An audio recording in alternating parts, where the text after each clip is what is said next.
Alors, bah, écoutez, au nom de la MOPA, bienvenue dans ce web séminaire sur le classement des offices de tourisme. Depuis l'arrêté du 12 novembre 2010, qui est entré en vigueur le 24 juin 2011, le classement ne se fait plus en étoiles, comme vous le savez, mais en catégories. Et les critères sont beaucoup plus exigeants et plus approfondis que l'ancien classement. Et c'est ce que nous allons essayer de décortiquer avec ce web séminaire.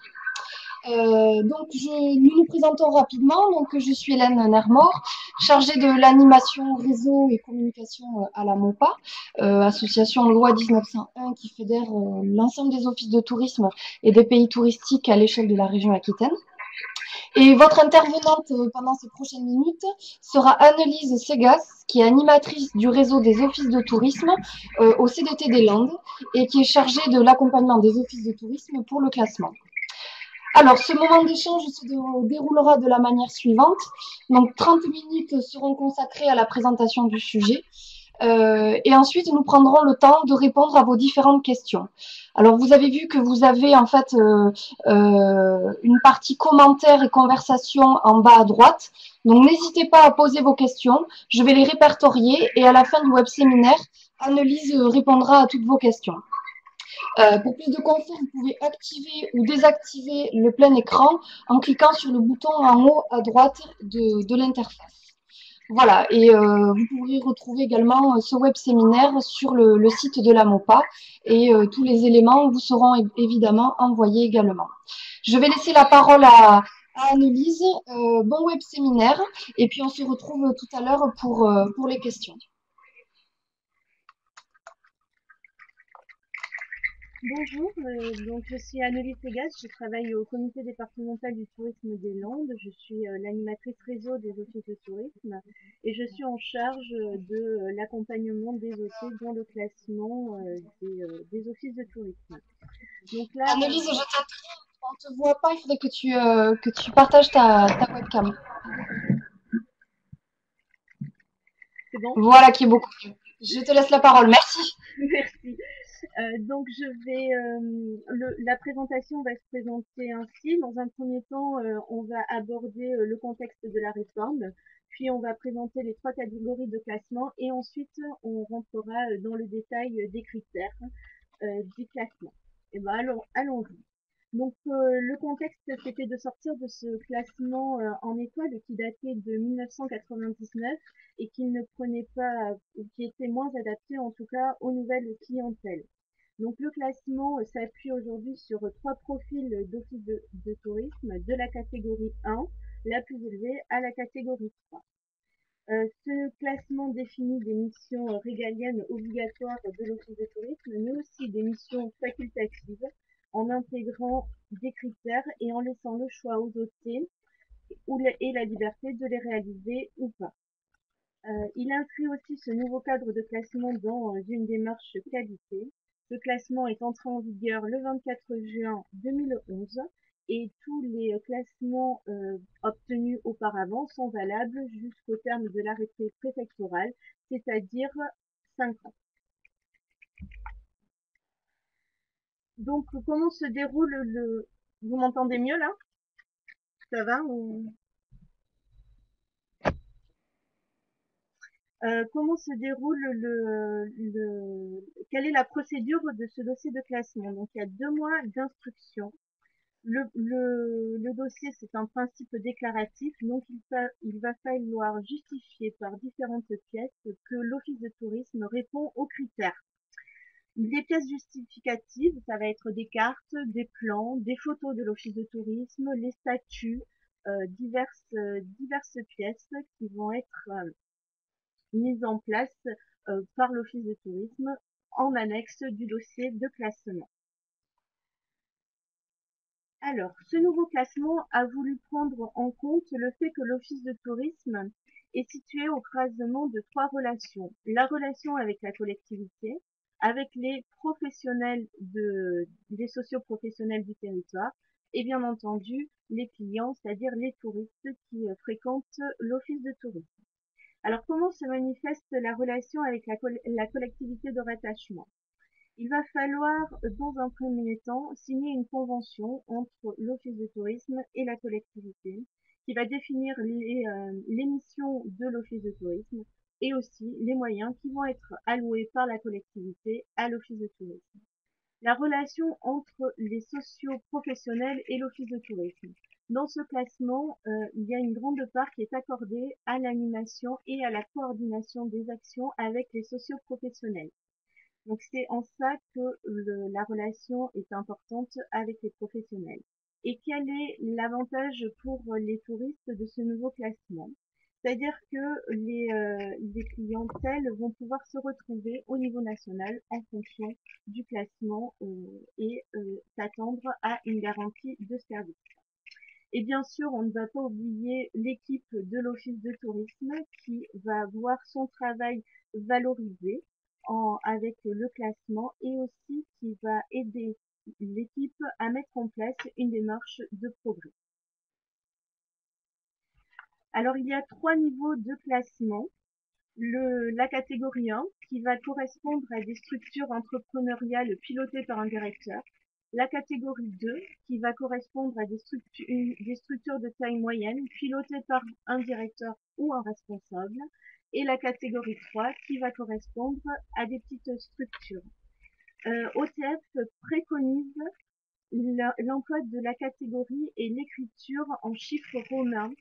Il est prescrit l'utilisation des termes première, seconde, deuxième ou troisième. Utilisez plutôt catégorie 1, 2 ou 3. Tout d'abord, on va faire un petit point sur les missions de chaque catégorie. Alors, pour la catégorie 3, ce sont des structures qui sont centrées sur des missions de base, les missions régaliennes de l'Office de tourisme, l'accueil et l'information, avec une partie quand même allouée à l'animation du réseau des socioprofessionnels. La catégorie 2 correspond à une structure de taille moyenne. Elle est dirigée par un responsable intervenant sur une zone géographique homogène. Il propose des services variés, développe une politique de promotion ciblée et dispose d'outils d'écoute et d'amélioration de la qualité du service rendu. Et enfin, la catégorie 1, qui, elle, correspond à une structure entrepreneuriale qui est pilotée par un directeur. Elle a vocation à fédérer les professionnels et à développer l'économie touristique dans sa zone géographique d'intervention. Elle reçoit des touristes nationaux et internationaux et forcément l'Office de tourisme doit être certifié, labellisé ou détenteur d'une norme nationale ou internationale sur la qualité des services. Ce nouveau classement est composé de 48 critères, dont 20 critères sont communs aux 3 catégories de l'Office de tourisme. Il y a des critères qui vont concerner la collectivité de tutelle. Donc, comme nous l'avons vu tout à l'heure, ça va concerner essentiellement les conventions d'objectifs, mais aussi il y a des critères ayant trait à la signalétique dans la commune. Certains critères vont concerner le conseil d'administration ou le comité de direction. Et évidemment, l'essentiel des critères vont concerner l'office de tourisme, les locaux et aussi le personnel. On va voir tout ça dans les détails en regardant chaque critère. Donc ce nouveau classement est divisé en 2 grands chapitres. Les engagements, le premier chapitre, c'est les engagements de l'OT à l'égard des clients. Et le deuxième chapitre, c'est le fonctionnement de l'Office de tourisme. Nous allons commencer par aborder les engagements de l'Office de tourisme à l'égard des clients. Dans ce chapitre, on va se positionner sur un accueil accessible et de qualité et on va accorder une importance à l'information qui est diffusée. Elle doit être complète, actualisée et accessible à tout public. Donc, les premiers critères qu'il faudra compléter, c'est vraiment par rapport aux locaux de l'Office de tourisme. C'est que la localisation soit pertinente et la signalisation existante. Donc, l'Office de tourisme se situe dans un espace d'accueil facile d'accès, c'est-à-dire qu'il est situé à proximité des flux touristiques et il est signalé depuis la voie publique par une enseigne lumineuse ou une enseigne visible depuis la voie publique. La signalisation directionnelle est conforme aux normes en vigueur. Alors là, pour savoir si la signalisation est conforme aux normes en vigueur, il faut se référer au code de la route et aussi il peut y avoir une signalétique qui correspond à la signalétique mise en place par la collectivité, que ce soit la commune ou la communauté des communes. L'office de tourisme devra indiquer son appartenance à un réseau. Seulement ce critère ne sera pas applicable si l'hôtel ne fait pas partie d'un réseau. J'ai oublié de préciser que tous les critères doivent être complétés pour avoir le classement dans la catégorie demandée. Alors, les locaux ou espaces d'accueil sont accessibles et aménagés pour recevoir une clientèle touristique. Donc, les locaux sont identifiables et accessibles à tout public. Les expérimentations multiservices, comme les points postes, ne sont pas incompatibles avec ce critère. Il faut que, à minima, les locaux soient accessibles aux personnes à mobilité réduite. Il y a une grande importance portée à l'agencement des locaux, c'est-à-dire que les locaux vont faciliter le déplacement des visiteurs et le mobilier permettra de s'asseoir. L'office de tourisme devra afficher visiblement les engagements de l'office de tourisme en fonction de son classement à l'égard des clientèles. Et l'information touristique sera accessible gratuitement via Wi-Fi. Alors ce point-là est obligatoire pour les catégories 1 et les catégories 2. Les catégories 3 ne sont pas obligées d'avoir un point Wi-Fi. Le filtrage est compatible avec ce critère. Il faut juste que ce soit l'information touristique et qu'il soit accessible gratuitement.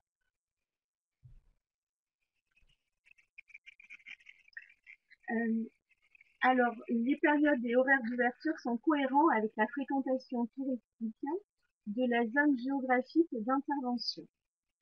Donc là, les périodes d'ouverture varient en fonction de la catégorie de classement de l'office de tourisme. En catégorie 3, l'office de tourisme devra être ouvert 120 jours par an.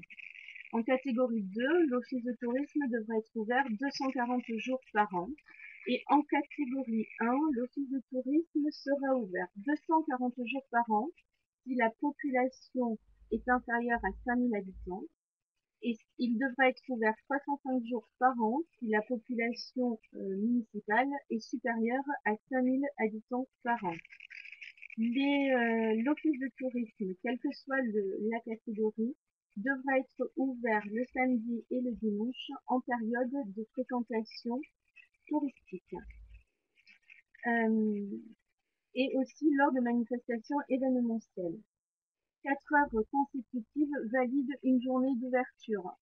Il faut au moins que sur ces 4 heures consécutives, il y ait une heure qui soit intégrée entre midi et 2. Donc, il peut être ouvert de 9h à 13h ou de 13h à 17h, ça validera les horaires.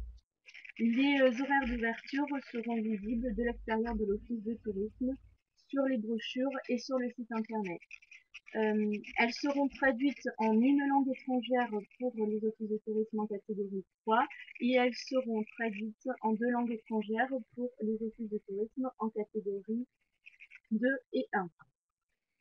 Les services d'information touristique, le service d'information touristique est performant et professionnel.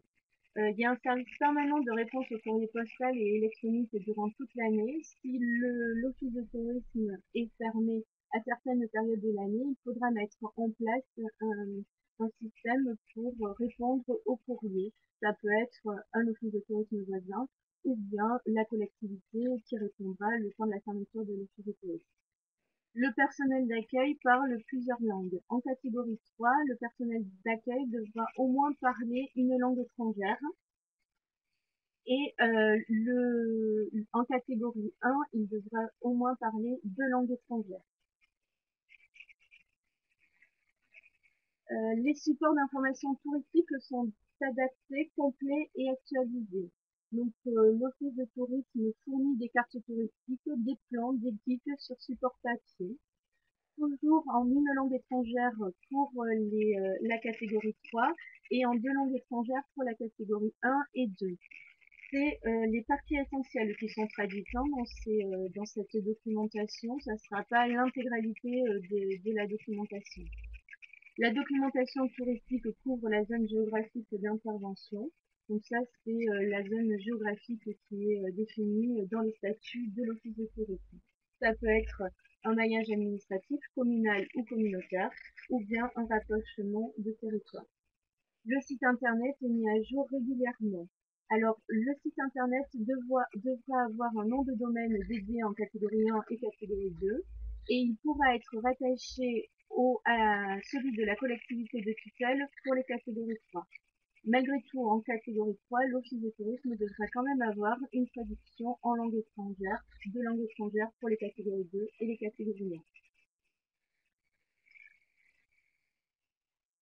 1. L'information touristique collectée est exhaustive, qualifiée et mise à jour.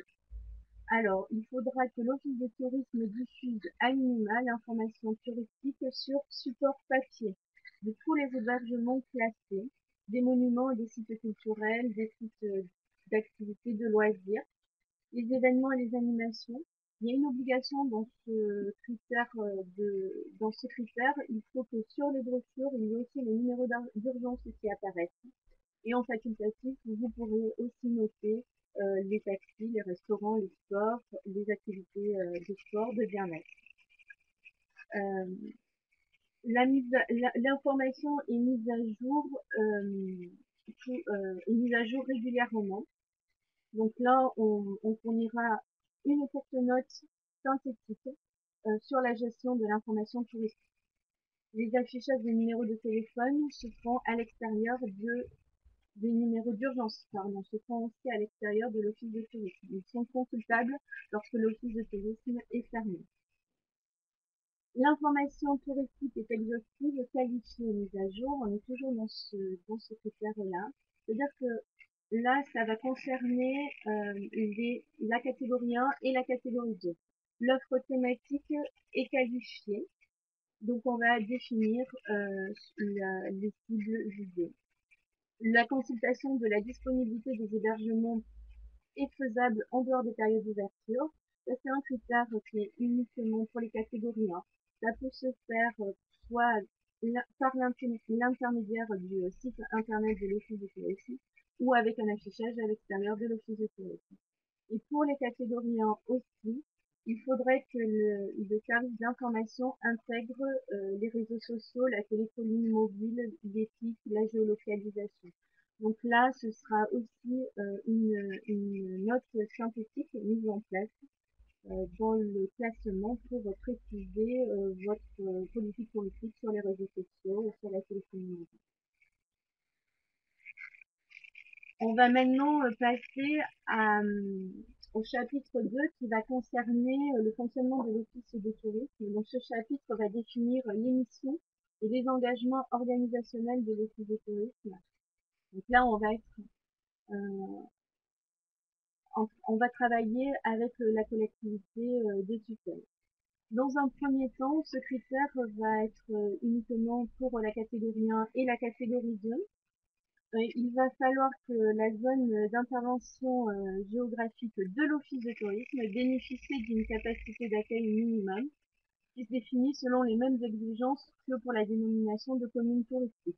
Donc une capacité d'hébergement garantie et une densité de population accueillie mesurée par rapport à la population résidentielle. Donc ça, c'est uniquement pour les catégories 1 et les catégories 2.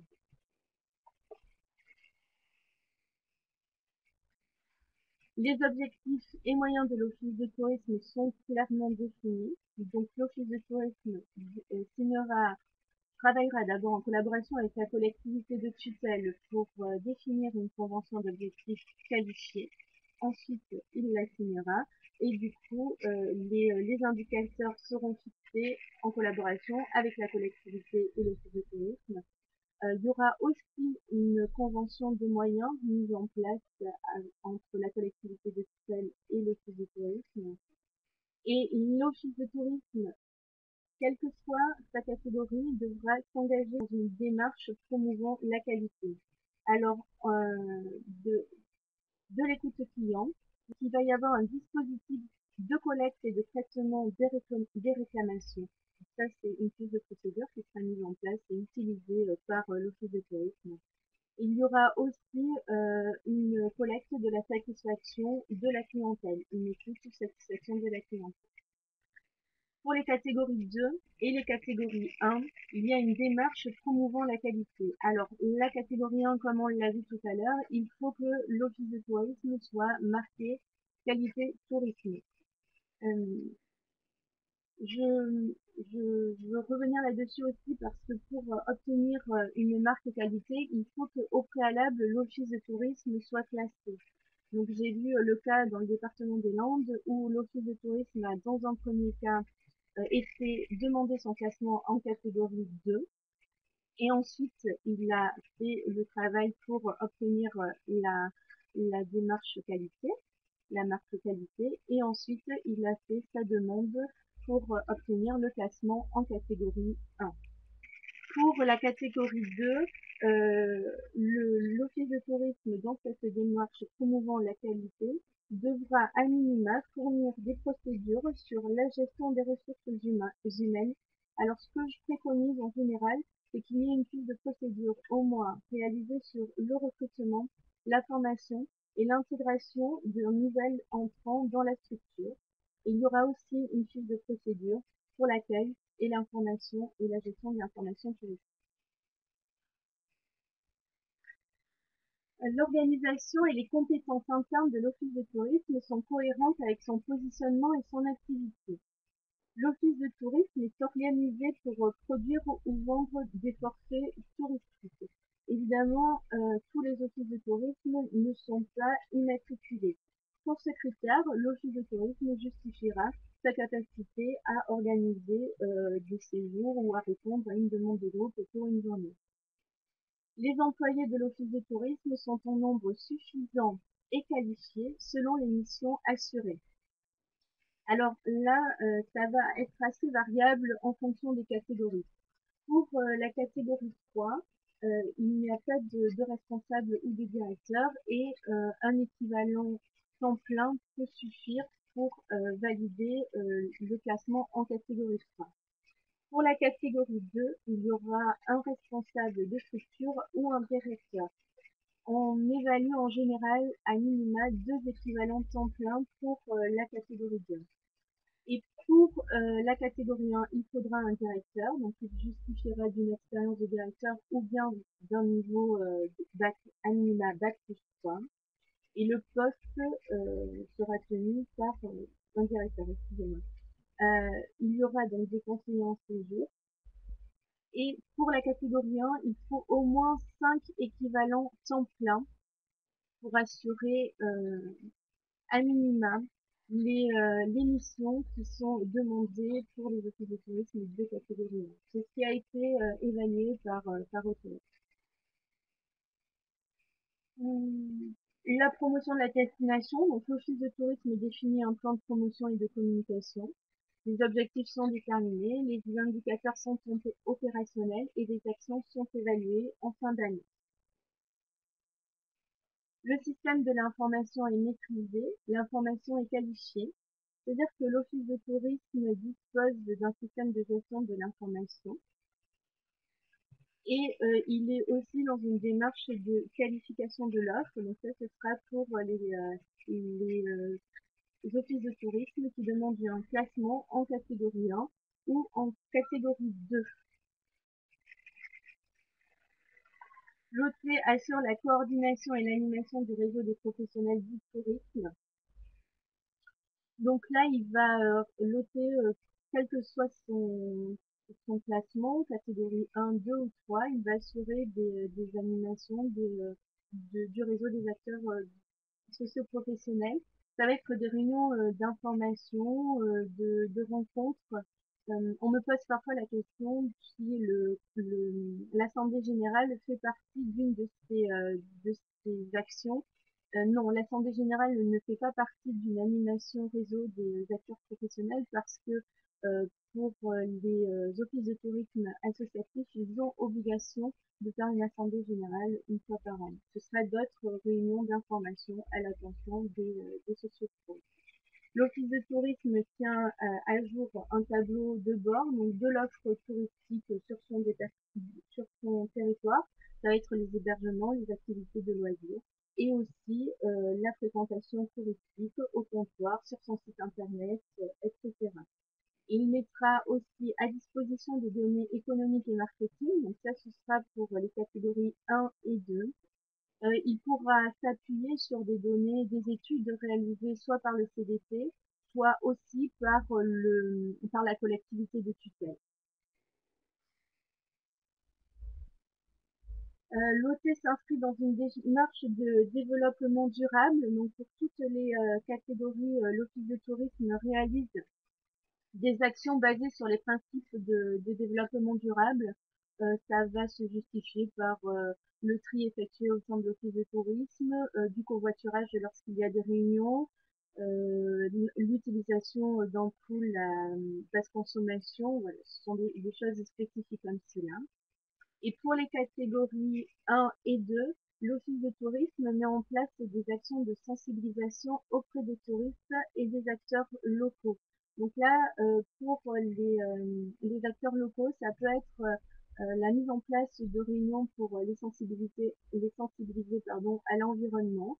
Et pour les touristes, ça peut être l'organisation de sorties, d'animations ayant trait à l'environnement. Alors, c'est un dossier qui prend beaucoup de temps. Comment optimiser la rédaction du dossier de classement? Il faut savoir qu'en moyenne, c'est à peu près une 40 heures de travail sur le dossier de classement, une fois que tous les éléments ont été répertoriés, que ce soit les photos, les annexes, qu'on ait tous les documents en place. On peut bien évidemment utiliser les procédures qui ont été mises en place dans la démarche qualité, hein. Le dossier de classement est déclaratif, donc il faut porter une très grande attention à toutes les annexes qui vont justifier les critères de classement. Ce qui est important aussi, c'est synthétiser les notes dans les critères. Souvent, on veut faire de longs discours. C'est pas nécessaire. On synthétise un maximum les notes. On est vraiment très, très simplement et on est très précis. Voilà, on joint donc en annexe du dossier de classement les procédures travaillées dans la démarche qualité. J'ai terminé avec ma présentation. Je vous remercie de votre attention et puis je vais donc répondre à vos questions maintenant. J'espère que ça a été clair. Merci Annelise pour ton intervention. Alors, quelques questions ont été posées là sur le chat, donc on va pouvoir les reprendre et tu vas pouvoir y répondre. Alors, la première question, nous sommes un office de tourisme communautaire. Notre bureau, donc qui est le siège social, est accessible aux personnes à mobilité réduite, mais notre bureau d'information touristique situé dans un petit village touristique n'est pas accessible. Le problème, c'est que ce bureau est implanté à proximité d'un bâtiment de France qui nous interdit de faire des travaux pour l'accès. Si seul notre siège social est accessible aux personnes à mobilité réduite, est-ce que cela pose problème? Alors, il faut en fait que tous les bureaux d'information touristique répondent aux mêmes critères du classement.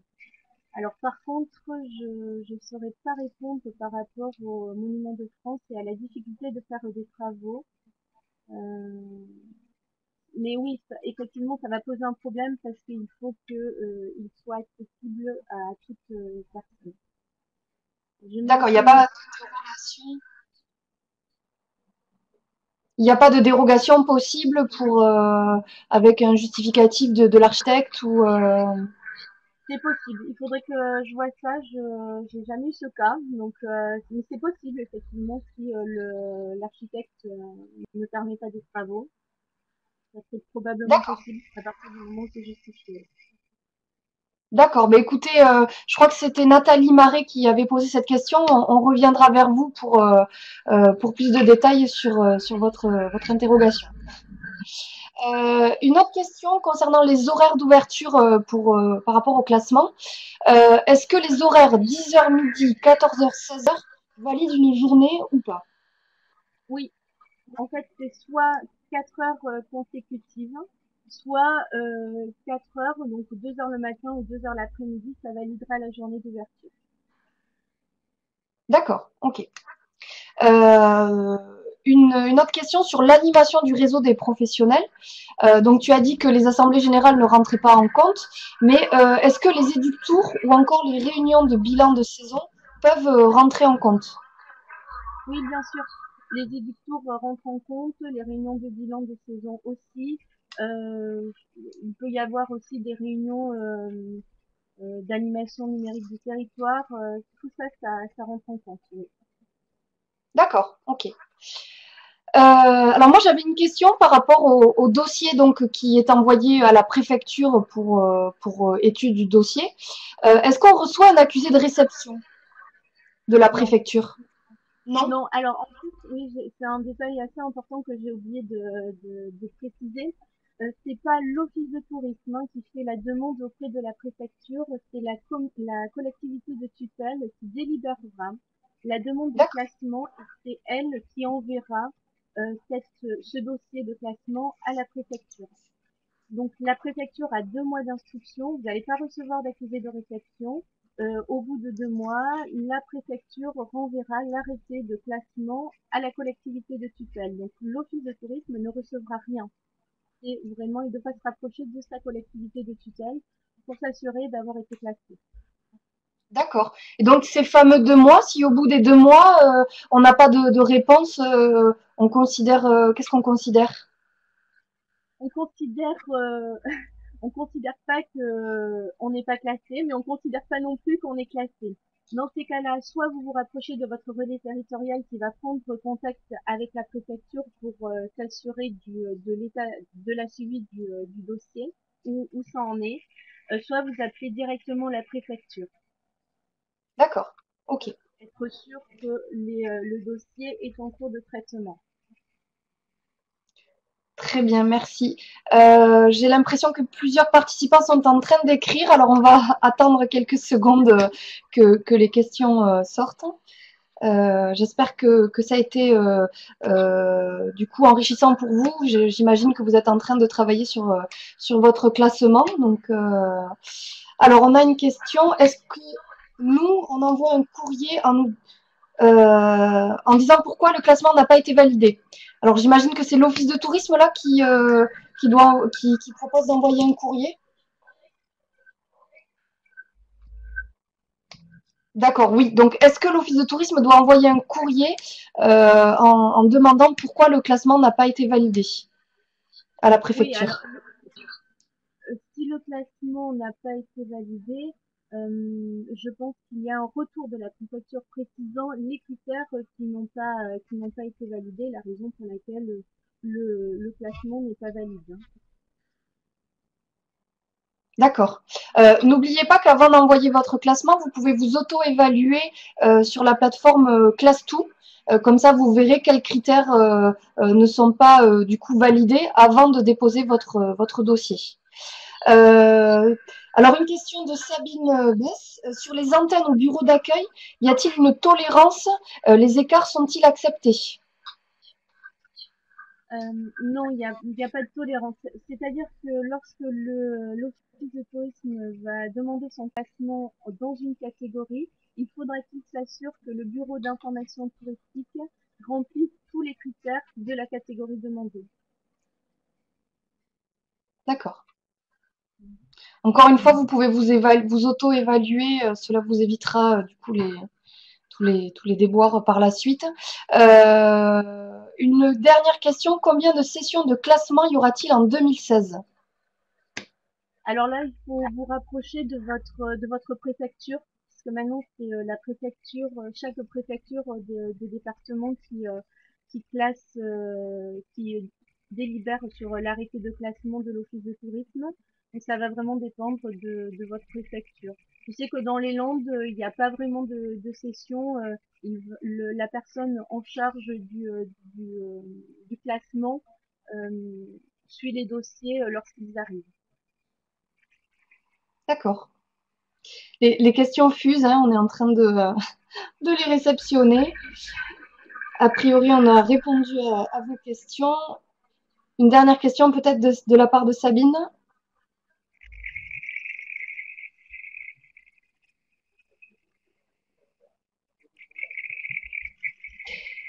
Est-ce que la préfecture peut demander des compléments sur ce dossier? Oui, ça arrive. Ça arrive qu'elle demande des compléments. Parfois, elle peut aussi appeler pour s'assurer que le répondeur téléphonique est dans une ou deux langues étrangères.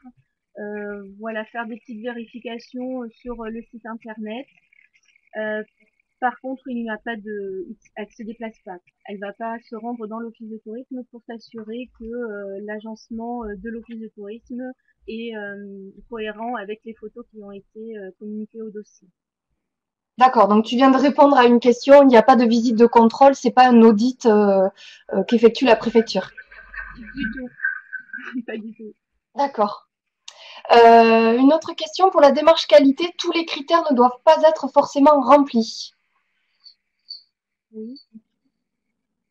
Oui, effectivement, il y a des critères dans la démarche qualité, il y a des critères obligatoires et facultatifs, ce qui n'est pas le cas dans le classement.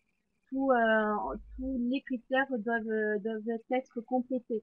Alors, s'il y a des critères sur lesquels l'Office de tourisme ne peut pas répondre, et je pense notamment à celui sur l'immatriculation de l'Office de tourisme, eh bien, il le justifie. Il faut qu'il justifie le fait qu'il ne répond pas à ce critère et généralement, ça passe au niveau du classement.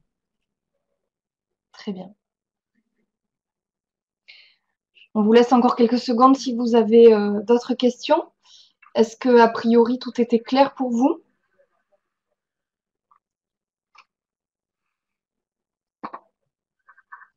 Parfait. Super. Impeccable. Ben, écoutez, ce web séminaire sera en ligne sur le site de la MOPA. Nous allons vous envoyer également l'intervention d'Annelise. Comme ça, vous pouvez la revisionner, on va dire, à tête reposée et après réflexion. Vous n'oubliez pas surtout que vous pouvez vous auto-évaluer avec l'outil Class2. Et puis voilà, n'hésitez pas à nous contacter si vous avez d'autres questions.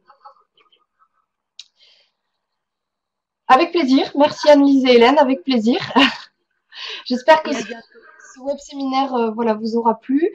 À bientôt pour d'autres web séminaires. Merci beaucoup. Bonne journée. Merci, au revoir.